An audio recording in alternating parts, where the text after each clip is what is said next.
Security forces کا ڈیرہ اسماعیل خان میں operation 7 خوارج جہنم واصل فائرنگ کے تبادلے میں ایک میجر شہید ہو گئے۔ آئی ایس پی آر کے مطابق ہلاک خوارج دہشت گردی کی متعدد کارروائیوں میں ملوث تھے۔ مارے گئے دہشت گردوں سے اسلحہ گولہ بارود برآمد۔ سیکیورٹی فورسز بھارتی حمایت یافتہ دہشت گردوں کے خاتمے کے لیے پرعزم۔ پاک فوج کے بہادر سپوتوں کی قربانیاں قوم کے حوصلے بلند کر رہی ہیں۔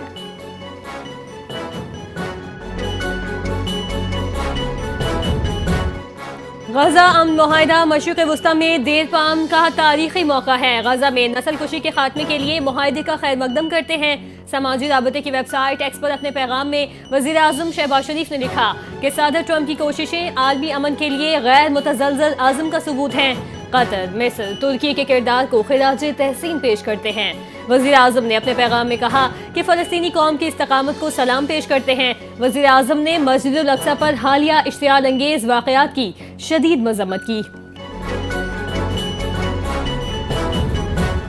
غزہ جنگ بندی کی راہ ہموار۔ اسرائیل حماس کا معاہدہ۔ اسرائیل اور حماس نے امریکہ کے امن منصوبے پر پہلا دستخط کر دیا۔ امریکی صدر ڈونلڈ ٹرمپ نے سوشل میڈیا پر جاری پیغام میں اعلان کیا کہ تمام یرغمالیوں کی جلد رہائی ممکن ہوگی۔ اسرائیلی فوج متفقہ لائن تک انخلا کرے گی۔ ٹرمپ نے قطر، مصر، ترکی کے ثالثی کردار کا شکریہ ادا کیا۔ قطری معاہدے سے جنگ بندی، قیدیوں کی رہائی اور امداد ممکن ہوئی۔ یہ دن مسلم دنیا، اسرائیل اور امریکہ کے لیے عظیم دن ہے۔ حماس کا اسرائیل سے معاہدے کی مکمل پابندی کا مطالبہ۔ حماس نے سوشل میڈیا پر جاری بیان میں کہا کہ جنگ کا خاتمہ، فوجی انخلا اور قیدیوں کی رہائی معاہدے کا حصہ ہے۔ اسرائیل کسی بھی تاخیر یا وعدہ خلافی سے باز رہے۔ حماس نے امریکی صدر اور ثالث ممالک سے کردار ادا کرنے کا مطالبہ کر دیا۔ فلسطینیوں کے حق خود ارادیت سے کبھی دستبردار نہیں ہوں گے۔ نیتن یاہو کا صدر ٹرمپ سے ٹیلی فونک رابطہ۔ حماس معاہدے پر مبارکباد کا تبادلہ۔ اسرائیلی وزیر اعظم نیتن یاہو نے ٹیلی فونک گفتگو کے دوران کہا کہ یرغمالیوں کی رہائی اسرائیل کی قومی اور اخلاقی فتح ہے۔ فوجی کارروائی اور ٹرمپ کی سفارتی کوششوں سے معاہدہ ممکن ہوا۔ نیتن یاہو کی صدر ٹرمپ کو اسرائیلی پارلیمنٹ سے خطاب کی دعوت۔ کہا صدر ٹرمپ کی قیادت میں اسرائیل کی سیکیورٹی، یرغمالیوں کی رہائی ممکن ہوئی۔ یہ معاہدہ سفارتی سطح پر بڑی کامیابی ہے۔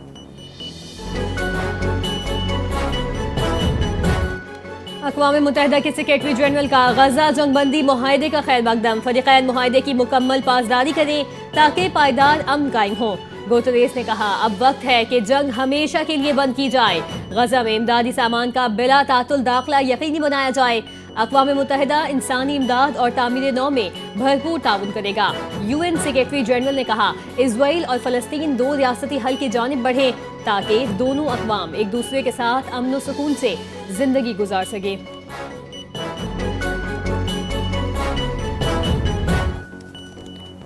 مسلم لیگ نون اور پیپلز پارٹی بیان بازی روکنے پر رضامند۔ صدر زرداری سے حکومتی وفد کی ملاقات میں اہم پیش رفت۔ پنجاب سندھ حکومت میں کشیدگی کم کرنے پر اتفاق۔ نون لیگ پیپلز پارٹی بیان بازی بند کرے، بڑے معاملات بعد سے موقف سنا جائے گا۔ ملاقات میں فیصلہ۔ اسحاق ڈار نے نون لیگ پیپلز پارٹی کشیدگی کم کرانے میں کلیدی کردار ادا کیا۔ پاکستان اور آئی ایم ایف کے درمیان اسٹاف لیول معاہدے میں غیر معمولی پیش رفت۔ آئی ایم ایف مشن سربراہ ایوا پیٹریوا کا کہنا ہے کہ پاکستان نے کئی شعبوں میں نمایاں پیش رفت کی ہے۔ مکمل معاہدے کے لیے مزید پالیسی مذاکرات جاری رکھنے پر اتفاق۔ جاری اعلامیے میں کہا گیا آئی ایم ایف مالی نظم و ضبط اور سیلاب متاثرین کی مدد کو سراہتا ہے۔ اعلامیے میں مہنگائی قابو میں رکھنے کے لیے سخت مالیاتی پالیسی برقرار رکھنے کی سفارش بھی کی گئی۔ توانائی، سرکاری اداروں اور ماحولیاتی اصلاحات پر اہم گفتگو ہوئی۔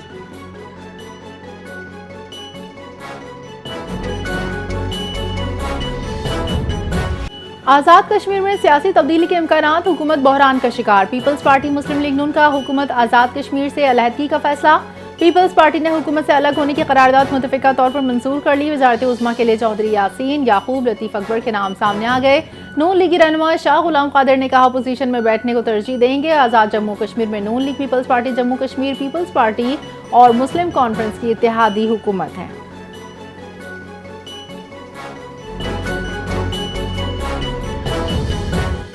وزیر اعلیٰ سندھ سید مراد علی شاہ کا مینجمنٹ ایسوسی ایشن آف پاکستان کی 25ویں سالانہ کانوکیشن سے خطاب۔ کہا میپ نے پیشہ ورانہ مہارت اور انتظامی تربیت کے فروغ میں نمایاں کردار ادا کیا۔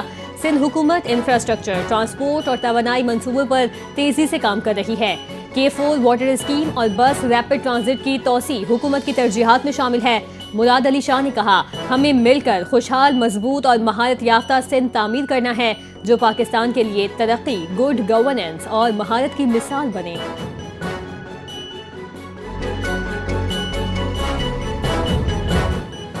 گورنر خیبر پختونخوا فیصل کریم کنڈی کا علی امین گنڈاپور کے بطور وزیر اعلیٰ استعفے پر شاعرانہ تبصرہ سوشل میڈیا پر لکھا، کیوں اداس پھرتے ہو سردیوں کی شاموں میں، اس طرح تو ہوتا ہے اس طرح کے کاموں میں۔ گورنر خیبر پختونخوا نے کہا وزیر اعلیٰ کے پی علی امین گنڈاپور کا استعفیٰ اب تک موصول نہیں ہوا، استعفیٰ دے کر پتہ چلے گا کہ مستعفی ہونے کی کیا وجہ ہوئی، کوئی قانونی یا آئینی نقطہ مبہم ہوا تو استعفیٰ واپس بھی کیا جا سکتا ہے۔ بانی پی ٹی آئی کی امانت واپس کر رہا ہوں، وزیر اعلیٰ کے پی علی امین گنڈاپور مستعفی ہو گئے، علی امین کا استعفیٰ گورنر کے پی کو ارسال۔ وزیر اعلیٰ کی پوزیشن بانی پی ٹی آئی کی امانت تھی، علی امین نے کہا کہ بانی پی ٹی آئی کے حکم پر استعفیٰ دے رہا ہوں، اپنے دور میں خیبر پختونخوا کو مالی بحران سے نکالا، کابینہ، ارکان اسمبلی اور افسران کا ساتھ دینے پر شکریہ۔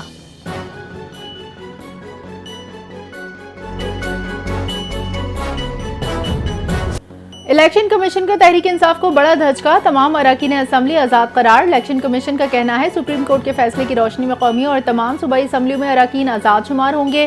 قومی و صوبائی اسمبلیوں میں پی ٹی آئی اور سنی اتحاد کونسل کا نام استعمال نہیں ہوگا، پارٹی پوزیشنز تبدیل، قومی پنجاب کے پی اور سندھ اسمبلی کی نئی فہرستیں جاری کر دی گئیں۔ الیکشن کمیشن کے اعلامیے کے مطابق اب تمام متاثرہ ارکان آزاد حیثیت میں تصور کیے جائیں گے۔ سپریم کورٹ کے 25 اگست کے فیصلے کے بعد یہ بڑی آئینی اور پارلیمانی تبدیلی ہے۔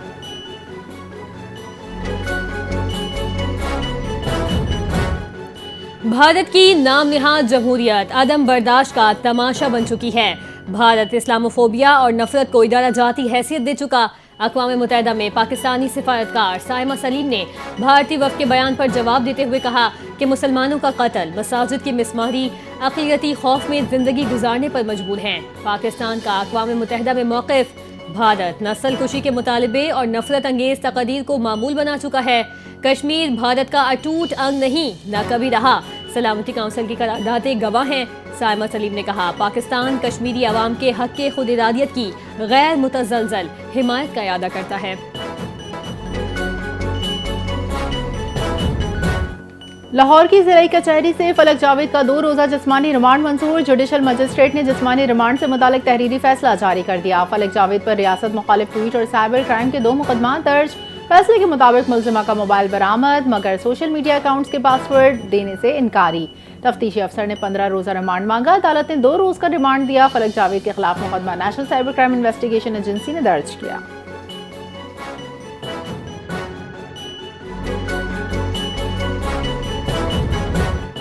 برطانوی ڈپٹی ہائی کمشنر لانس ڈوم کی سندھ کے سینئر وزیر شرجیلینا میمن سے ملاقات، توانائی پالیسی جاری، منصوبوں اور بین الاقوامی شراکت داریوں پر تفصیلی گفتگو۔ سینئر صوبائی وزیر شرجیل میمن نے بتایا کہ تھر کول، سولر اور ونڈ ہائبرڈ توانائی منصوبوں پر تیزی سے کام جاری ہے۔ عالمی بینک کے تعاون سے سولر اور ونڈ ہائبرڈ پاور پلانٹس کے لیے نئے منصوبے جلد شروع کیے جائیں گے۔ برطانوی ڈپٹی ہائی کمشنر ملاقات میں حکومت سندھ کے ترقیاتی اقدامات اور فلاحی کاموں کی تعریف کی۔ سینئر وزیر شرجیل میمن نے معزز مہمانوں کو سندھی لنگی کے تحائف پیش کیے۔ تحریک لبیک کی جانب سے اسلام آباد کی طرف ممکنہ مارچ کے باعث شہر بھر میں سیکیورٹی سخت۔ ٹی ایل پی نے کل وقتی وفاقی دارالحکومت اسلام آباد کی جانب مارچ کا اعلان کر رکھا ہے۔ انتظامیہ نے فیض آباد پر کنٹینرز پہنچا دیے، جبکہ شہر بھر میں سیکیورٹی سخت کر دی گئی۔ مری روڈ فیض آباد کے ہوٹلز خالی کرنے کے احکامات بھی جاری کر دیے۔ اسلام آباد راولپنڈی کے راستے تاحال کھلے رکھے گئے ہیں، تاہم صورتحال کو دیکھتے ہوئے راستے بند کرنے کا فیصلہ کیا جائے گا۔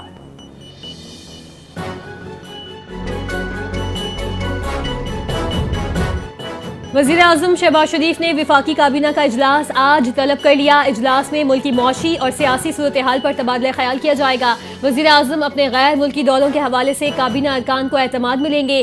اجلاس میں توانائی شعبے کی اصلاحات، ریلوے اور قانونی امور پر غور ہوگا۔ کابینہ کو پاور سیکٹر میں اصلاحات پر بریفنگ دی جائے گی۔ ریلوے ترمیمی آرڈیننس کے مسودے کی منظوری بھی ایجنڈے میں شامل۔